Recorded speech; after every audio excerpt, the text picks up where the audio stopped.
দুর্গাপুরের বেসরকারি মেডিকেল কলেজের দ্বিতীয় বর্ষের এক ছাত্রীকে গণধর্ষণের ঘটনায় তীব্র ক্ষোভ। আজ আসানসোল দক্ষিণের বিধায়ক অগ্নিমিত্রা পলের নেতৃত্বে বার্নপুরের ত্রিবেণী মোড় এলাকায় বিজেপির পক্ষ থেকে পথ অবরোধ করে প্রতিবাদ জানানো হয়।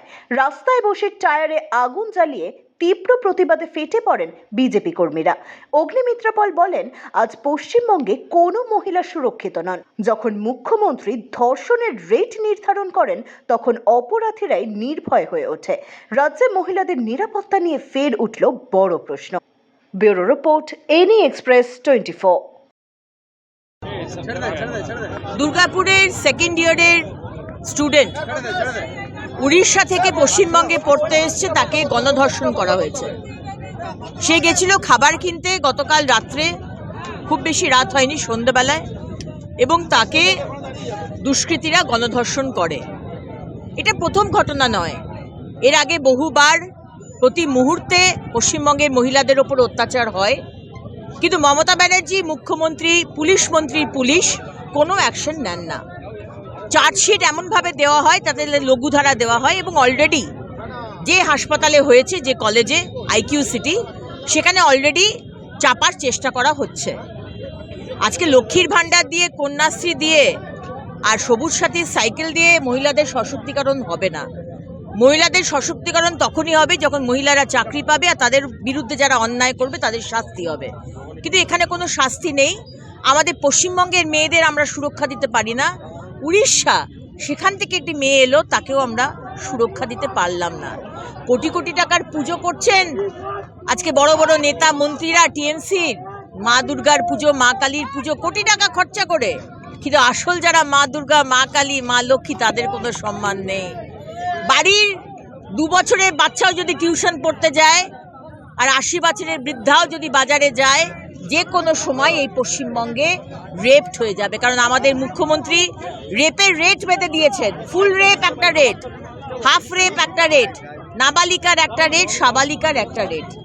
তাই এইখানে আমরা প্রতিবাদে নেমেছি, আসানসোল দক্ষিণের সমস্ত সাধারণ মানুষ এবং বিজেপির কার্যকর্তারা। এটা আমরা সহ্য করব না। অনেক হয়েছে মুখ্যমন্ত্রী, অনেক হয়েছে।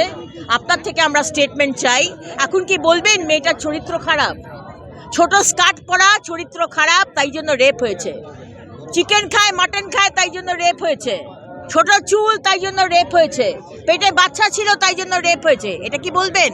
আপনার থেকে আমরা স্টেটমেন্ট শুনতে চাই। কিন্তু এই সরকারের ওপর কোনো ভরসা নেই। 2026-এ এই সরকারের বিসর্জন দেবে বাংলার মানুষ। বেরোচ্ছে না। মা বাবা দেখুন, একটা প্রাইভেট মেডিকেল কলেজে পড়াতে পয়সা লাগে। বাবা মা এত কিছু বড় লোক নয়, কষ্ট করে তাদের মেয়েকে ডাক্তার বানাবার স্বপ্ন নিয়ে এখানে পাঠিয়েছেন। সেই স্বপ্ন আজকে ভেঙে চুরমার। মেয়েটির ভবিষ্যৎ, মেয়েটির নারী সত্তা আজকে বিপদ শুধু নয়, তার সম্মানের যে আঘাত হয়েছে সেটা বোধহয় জীবনে কোনোদিন সে রিপেয়ার করতে পারবে না। সেই জায়গায় দায়ী কে?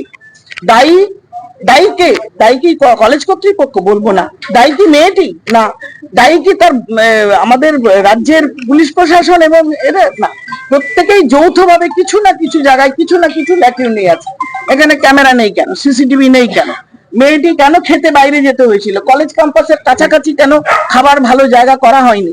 এইগুলো কর্তৃপক্ষকেও দৃষ্টি, যেখানে এইগুলো কনসার্ন, যেখানে আমার 1000 মেয়ে আছে, তো 1000 মেয়েকে আমাকে খাবার জন্য রাত্রে ডিনারের ওরা এটা ওটা বাচ্চারা খায়, তো সেগুলো ব্যবস্থা রাখতে হবে। সে অন্ধকারে জঙ্গলের ভেতর দিয়ে 1 মাইল গিয়ে সে খাবার কিনবে, কলেজ উদাসীন থাকবে, তাহলে এরকম ঘটনা ঘটবে। কারণ মানুষের মানবিকতা, কোয়ালিটি কম্প্রোমাইজ।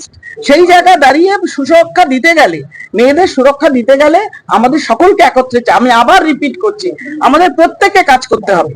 এবং ওয়েস্ট বেঙ্গলের যে পুলিশের থেকে শুরু করে প্রশাসনের যে গুণ ধরেছে, যে কেস আনসলভড, এনসিআরবি বলছে আমাদের 4 লক্ষের উপরে মেয়েদের উপরে ক্রাইম আনসলভড, এখনো অব্দি বিচার হয়নি, সারা ভারতবর্ষের মধ্যে 1 নম্বরে।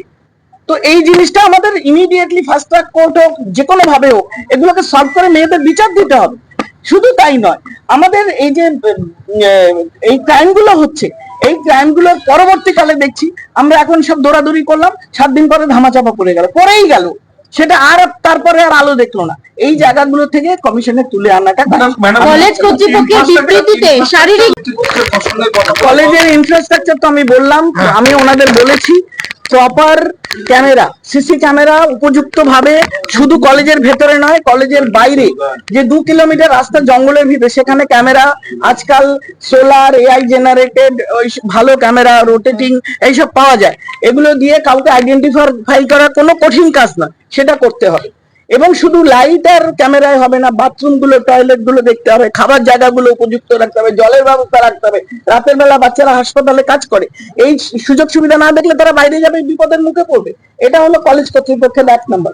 2 নম্বর, এত বড় একটা হাসপাতাল, মানে এতগুলো মানুষ, ধরুন প্রায় 1000 মহিলা ইনভলভ, সেখানে এই নিরাপত্তা না দিয়ে কলেজ চালানোটা তো একটা ক্রাইম। কলেজ কর্তৃপক্ষের বিবৃতিতে বলা হয়েছে শারীরিক নির্যাতন কোনোভাবে